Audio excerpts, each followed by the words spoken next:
Okay, so where was the worst quality of life I've ever experienced was probably in San Jose, Costa Rica. There was homeless people everywhere, but I haven't been to San Francisco in the middle of the Cannery Row type Skid Row stuff, right? I haven't been in New York City on the ghetto or anything like that. Hello, hey guys, hey, what are you guys doing? Hold on a second. Okay, so he's having a pretty good conversation about what it is to be a good person, and that you really shouldn't do something bad then ask forgiveness. You should pray before you do something to do the right thing. Okay, I'm Andy Lee Graham, and I've lived in 115 countries. I'm in the city of Jerusalem right now, and it's like 2 days before Christmas, right? And I just went to Bethlehem yesterday. But today I want to talk about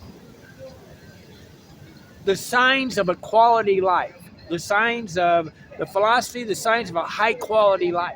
And I think some people get so hung up in the things that cost money that they can't differentiate between what is a nice quality of life and what is. Because a lot of people are addicted to the chaos. And I've learned this over and over that a lot of people, if they're not having like loud music going on or they're not having something chaotic happening, they don't feel like nothing's going on in their life. So chaotic music often is a nice life for people.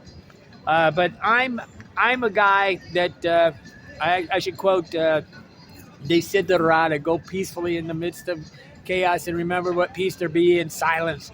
But the point of this is that we have signs. There are signals. There are signs. There are literal high quality things that tell me that when I'm having a high quality life. There are things that are happening when I'm having a high quality person that I'm meeting. A person that is listening is a person that is, to me, capable of having an authentic relationship. But the only way I can truly, if you really want a metric that I think you should do is how many people say hello to you in a day. So I believe in the Cheers way of living where everybody knows your name and they're saying hello to you without you having to say hello first. Now, I am a hello first person because I like to bring in a charismatic part of life.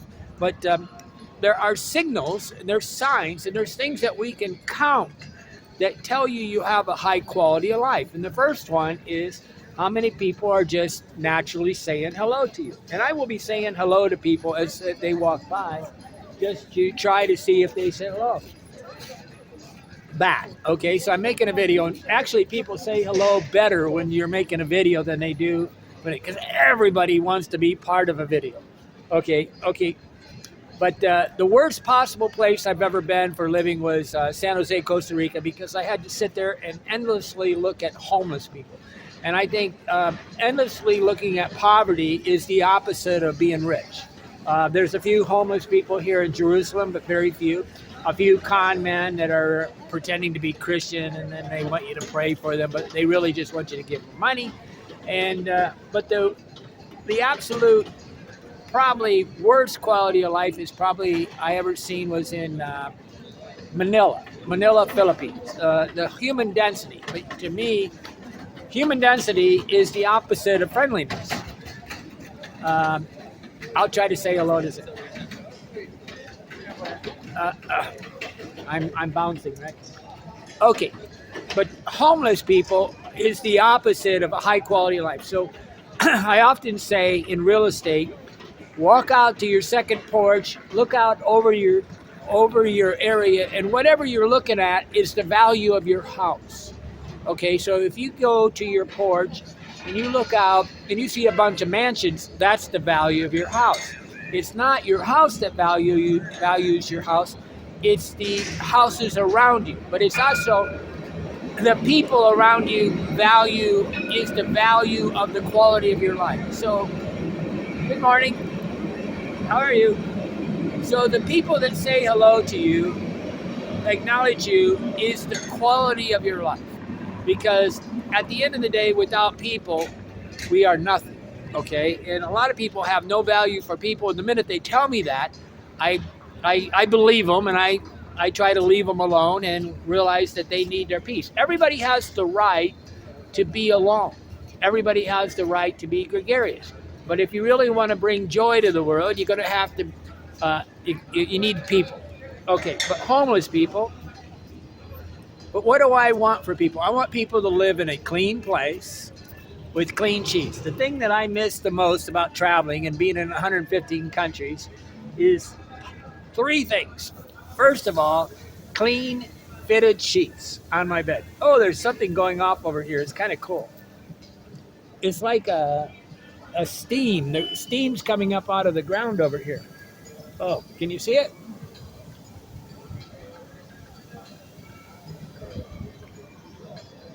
Different.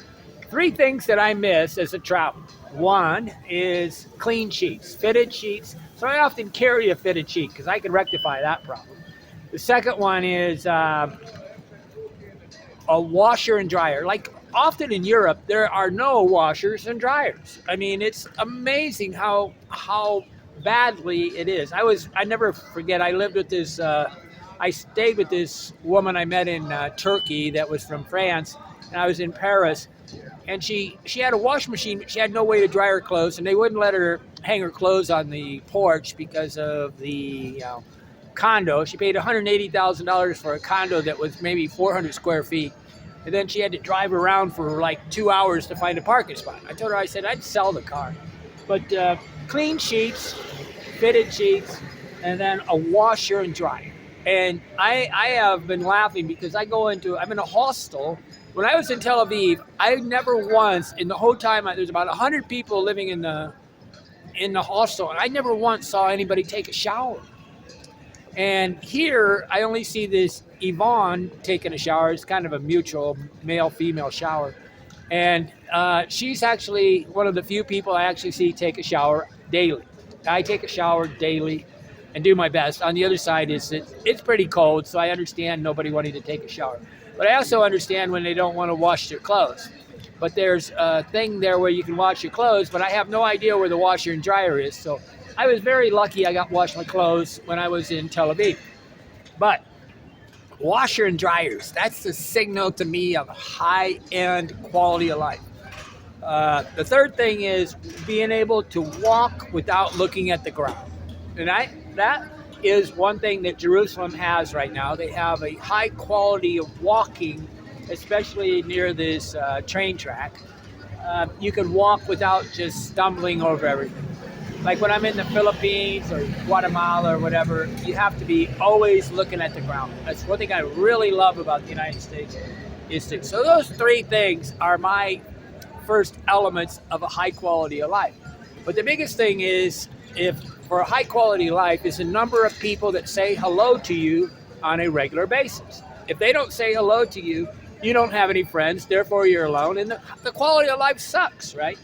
I'm going to have to change because his son's going to blare into it's working its way over. Okay, so I've lived in 115 countries. I've been doing this for 26 years, and my whole day depends on the quality of life, okay? So what I'm talking today about is how to have a high quality of life. And it's the number of people that say hello to you. So if you walk into a coffee shop and they don't say hello to you, you're definitely not in the Cheers, the bar where everybody knows your name, right? And if they call you by name. So how many people do you walk into in a day where somebody says, hello, Andy, hello, Joe, hello, whatever. And this is the quality of life. But there's countries where you can walk down one of the biggest quality of life is that you don't see homeless people and you can walk down the street without falling in a hole. I always remember Tokoradi, Ghana, and they had these holes as big as their manholes. You could walk to the end of the sidewalk and drop into a hole. And I go, guys, this is the opposite of a thing. Elderly people, where it's safe, elderly people can walk around and they actually have a social life. That's a high quality of life. I would say the quality of life in Israel or Jerusalem is about a 2, maybe a 3. Don't get me wrong. I think they're safe. I think they have stability, but they have no friends. I mean, the friendship thing seems to be the opposite here, unless you want to become. You're constantly in this talking to God sort of phase of life. There's you're like living in a synagogue here, so it's a very low quality of life here. But I also don't see people. I don't see any laundromats. I don't see any place to wash your clothes. I don't see people walking around with smiles on their face, because the ideal person is walking around with bright colored clothes, laughing, joking, smiling, heads on a swivel. They're saying hello to each other. That to me is a high quality life. Ah, man, noise. But what I want is people to be geopolitically naive. I want them to live in a place where they have no desire to leave. I often say this about people in Fort Wayne, Indiana. They don't really want to go to, they don't want to live in Colorado with purple hair and nose rings.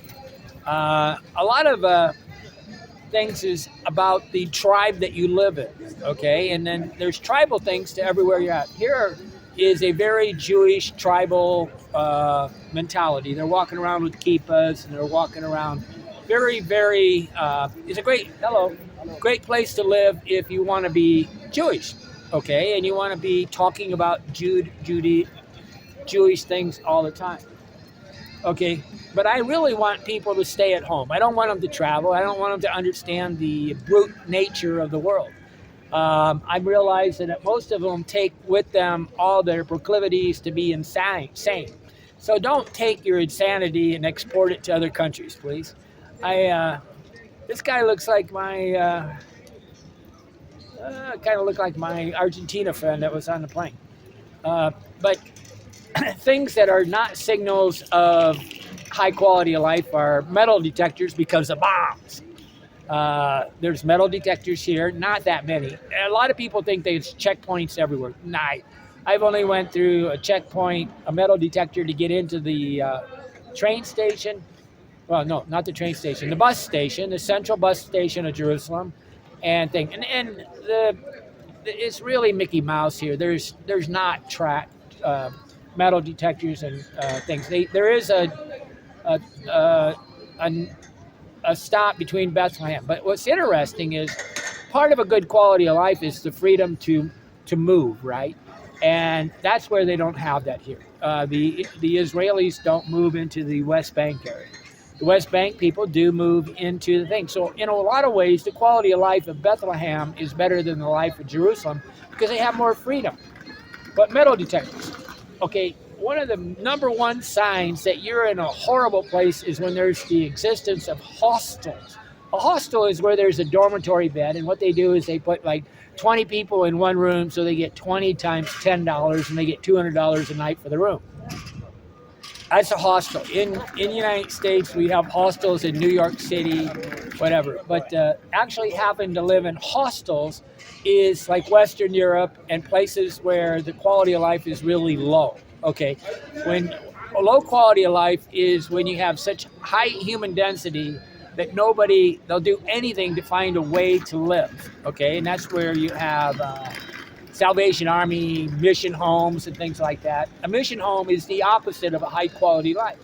High quality of life is everybody has a place to live. But laundry and sleeping, a place to sleep that it's easy, where you don't have to share it with the neighbors above.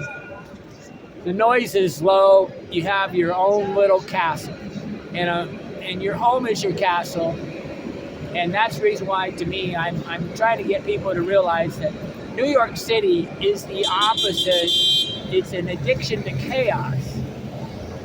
And some people need to admit that they love the chaos, they love the anonymity, they love the ability to be satanic and basically do anything they want to do with nobody knowing what they're doing.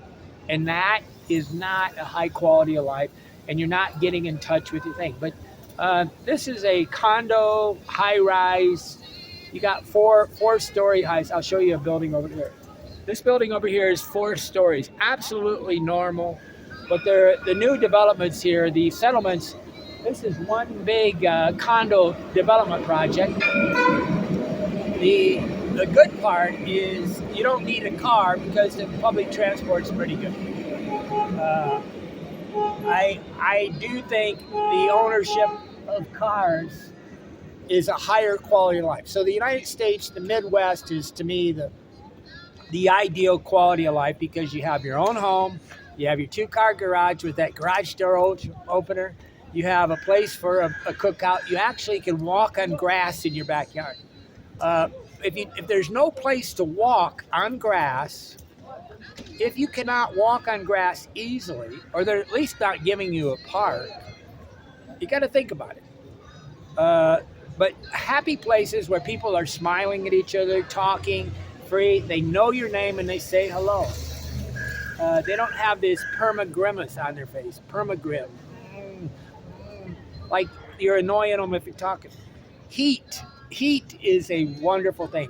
One of the biggest problems on the planet, which is I try to get people to go to these paradise climate places where it's never-ending spring, is once you go there, you realize how much you fight clothing. Like right now, I got on 2 shirts, a sweatshirt, and a vest, and I have actually another thing. I actually sleep in my clothing. Why? Because I'm living in a cave. Any way you do it, it's just cold. They have these air conditioners that don't really heat, but I am here in the worst time of the year. But I think during the summer, it's too hot. So a place where you're heated, warm, the temperature, the climate. Basically, when you're in the house, you're hello. When people are in there, we were on a Patreon Zoom meeting today. This morning at 4 a.m. I got up, and it was 9 p.m. Eastern Standard Time, and some of the people had on gloves and clothing, and I go, hey, that's not the goal. The goal is that you're always in a climate that is comfortable, even if it's gas forced air furnaces. There's the ability to stay warm and open your windows and breathe fresh air. Okay, quiet. It's not always quiet, but again, got to be real careful. I want you to be careful that you're not addicted to the chaotic noise, the rush, and the buzz. There are people that 90% of people, you keep their brain buzzing and they're happy. Then there's people that need the quiet and the peacefulness of a home. A very high quality of life is when it's real homogenous, it's not very diverse. There's not a lot of subcultures, there's not a bunch of minorities. You don't have a bunch of people walking around with overzealous tattoos, nose rings and whatever. It's very homogenous. Okay, why is that? Because then you have less arguments. I will continually say the reason why you have borders on countries is because they kill each other. There's a very big border wall between the Palestine area of Bethlehem and Jerusalem.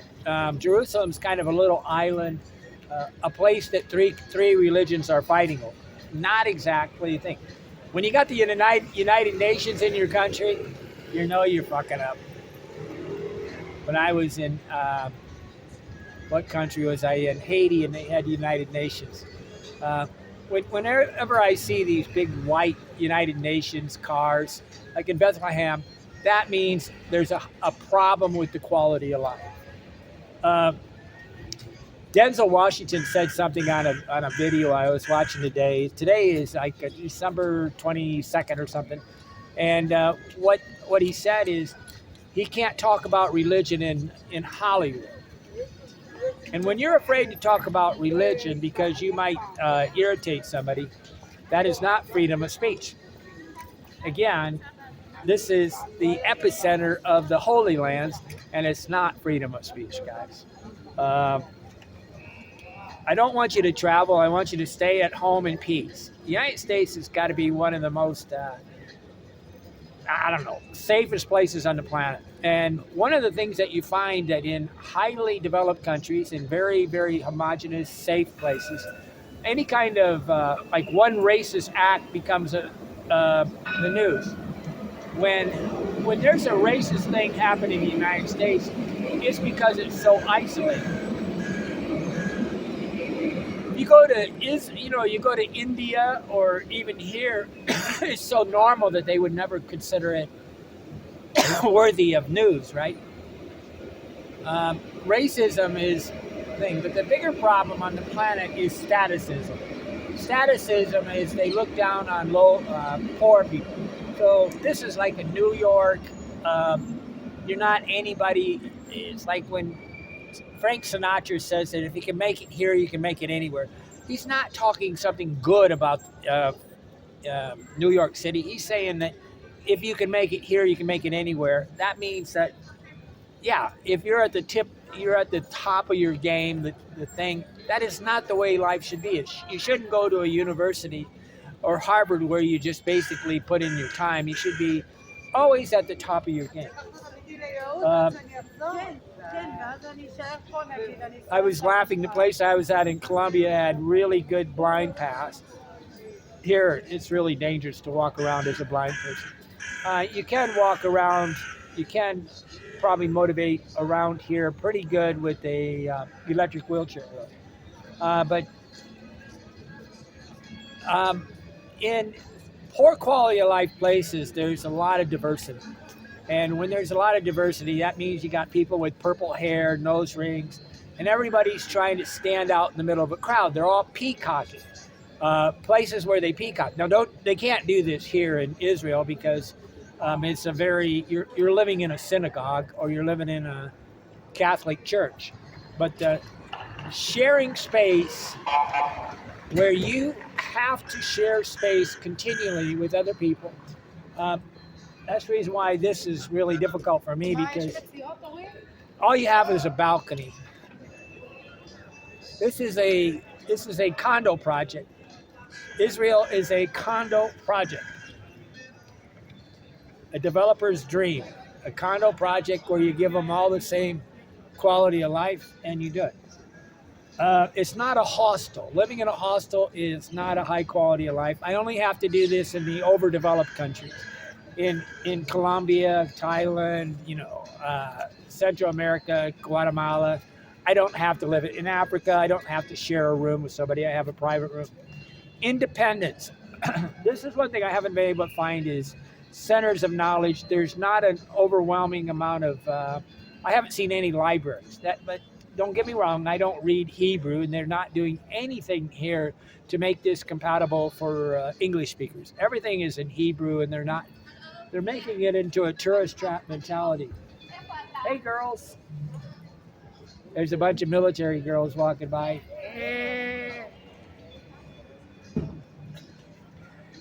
When you're seeing people with guns walk by and dressed up in military clothing, that's not what you want.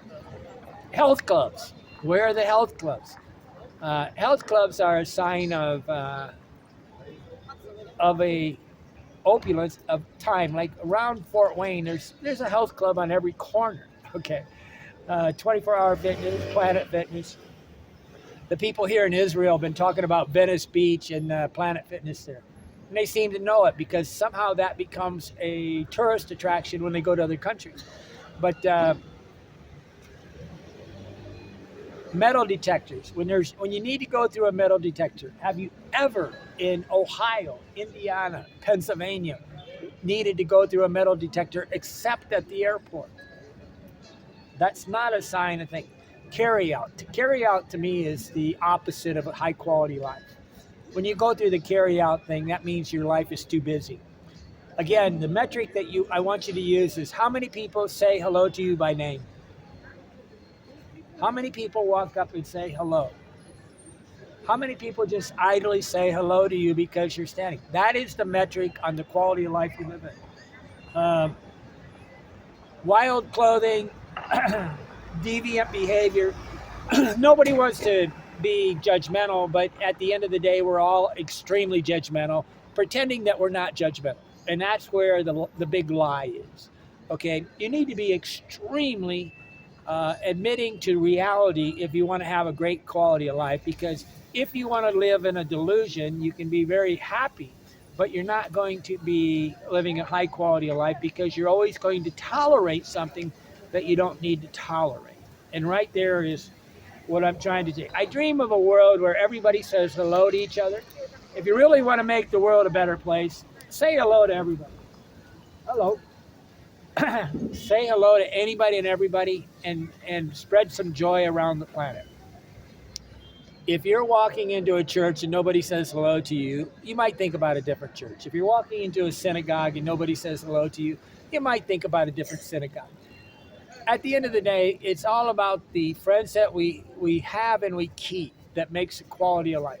And some of you need to leave your house and realize that the world's a safe place, and there's really very little danger traveling the planet. I'm in Jerusalem. It's Christmas. Merry Christmas. Have a good time. And I want to tell you that this is the last place I would ever live on the planet. It's one of the poorest quality of life, even though it's listed at number 29 on the Human Development Index. They're not rating most enjoyable places. Enjoyable places, people just are compulsed to say hello to you. They have a natural compulsion. It's part of their nature to say hello to each other. Good morning. Good morning. Hey, they don't look like Israelis. They're happy clothing. They're not black clothing. Worst thing you can do is look at the smiles on the face, say hello to each other, and make the world a better place. It's only going to become a better place if we all are on the same team and we all feel that we have an obligation to say hello to each other. A compulsion is part of your nature. Is it part of your nature to say hello to people and smile? I'm here and you're not. Why not? It's part of my nature to say hello to everybody. It's my compulsion.